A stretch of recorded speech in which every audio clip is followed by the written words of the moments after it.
Greetings, Wabash and New South Conferences. I hope you're doing well.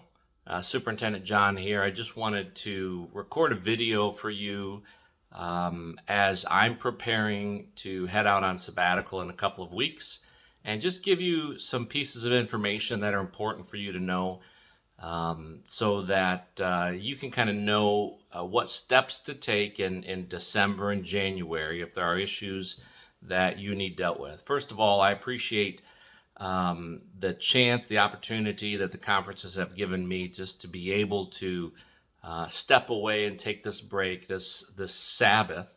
I was reflecting on kind of the last time I took a serious break, which was about 15 years ago, as I was moving from serving in Anderson, Indiana, to Bedford, Indiana. And right at that time, I had scheduled some time to take a break, and my dad died right at the beginning of that break.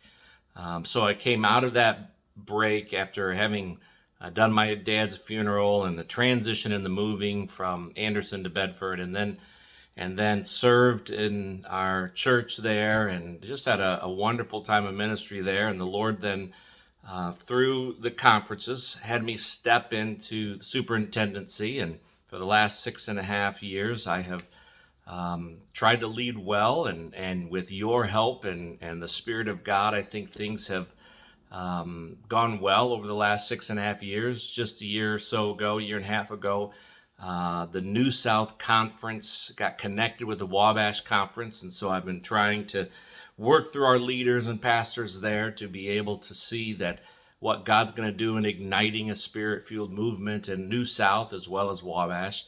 But it's been that length of time since I've had any kind of a break, and even before that, the 10 years serving in Anderson was just a wonderful time of ministry, but it was a pretty heavy time. And so just in reflecting on that, I'm thankful for the opportunity to be able to step away and just to retool and rediscover some passion in my walk with the Lord and my leadership passion. Some of you asked what I'm planning on doing. First of all, I've been able to connect with a counselor who is just kind of walking me through what to expect and how to make sure that I'm utilizing my time well.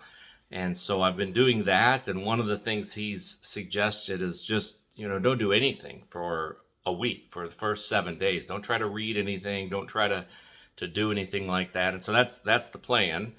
I do have a trip planned to go to Israel in December, and so I'm excited about that trip. And then in January, I'll be joining the other superintendents and the bishops for a John Wesley tour of England in early January. And so those are kind of the two big trips that I'm planning on making. But then the other time is just to be able to spend time kind of rediscovering things that I love, that are beautiful, things that God has laid on my heart to really focus in on. So there's some books that I plan on reading, but this is not a reading sabbatical. This is a time for me just to be able to rediscover once again this call of God in my life, this relationship that I have first and primary, mostly with Him. And so I'm looking forward to what God's going to do in the midst of it.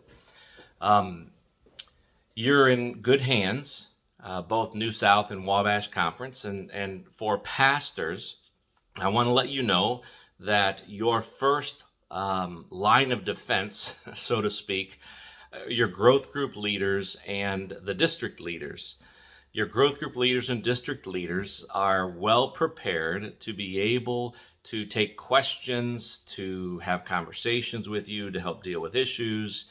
They have the authority to be able to come into a local church if there's a meeting that needs to happen for conversation or just some healing or anything like that. And so if you have any questions, that's your first phone call, so to speak, that in connection with the conference. If that can't settle or solve an issue, you are free to contact the staff in New South and in Wabash. You're free to contact Judy and Jill and Isaac in Wabash, you're free to contact Charlie and Patty and Daryl in New South. And if there's an issue that they can't deal with, then they're going to take it to Pastor Daryl Diddle, and Daryl is going to see if he can deal with that issue. And if it gets past him, and if there's something that I really need to deal with, then they're able to get a hold of me. So that's the pattern. That's that's your line of defense, if you will, in order to be taken care of and make sure that things are settled for December and January. It'd be great if there weren't any emergencies in December and January, but we all know how life is, and I know inevitably something will come up. But I just thank you for your willingness to let me have this break, and I think I'll be blessed, and I pray and hope that the conferences will be blessed through that. As you're heading into this Thanksgiving and Christmas season, I just encourage you to remember that even though it's a busy season of meetings and gatherings, and many of you putting on Christmas programs and all of these kind of things, remember to spend time with your families. Remember to make sure that you are connecting with your own heart and with what God has laid on your heart, and primarily your relationship with Him. That's where it all flows from. I mean, He is the vine, we are the branches. And if we aren't connected with Him, we can almost get to where we just don't have anything really transformative to give to anybody. And so I encourage you just to make sure that you too are taking that time to be able to connect with Him, to be able to know how much He loves you and is satisfied by you. And so I encourage you to be able to lean into that as well. I want to share with you a couple of books that have been meaningful to me lately. One of them, Dwight sent to me just recently, and so I've been working through this, Positively Irritating by John Rittner, Embracing a Post-Christian World to Form More Faithful and Innovative Churches. And it's just been a good read as I have started. So thanks, Dwight, for sending this. Some of you have looked at this book before, but I want to encourage you to pick that up if you're looking for kind of an answer to how we are supposed to engage a culture that is just not interested in the gospel anymore. And really asking the question is what we are doing, our model, is it working, or is there a different way to be able to approach the discipleship of believers and the reaching of the people for the kingdom? And then the other one that I have been working through is a book called Live Life in Crescendo. I know it's backwards for you, but Live Life in Crescendo. It's Stephen Covey's last book. His daughter helped to kind of dictate this last book, and then she finished it after he passed, and it just came out this year.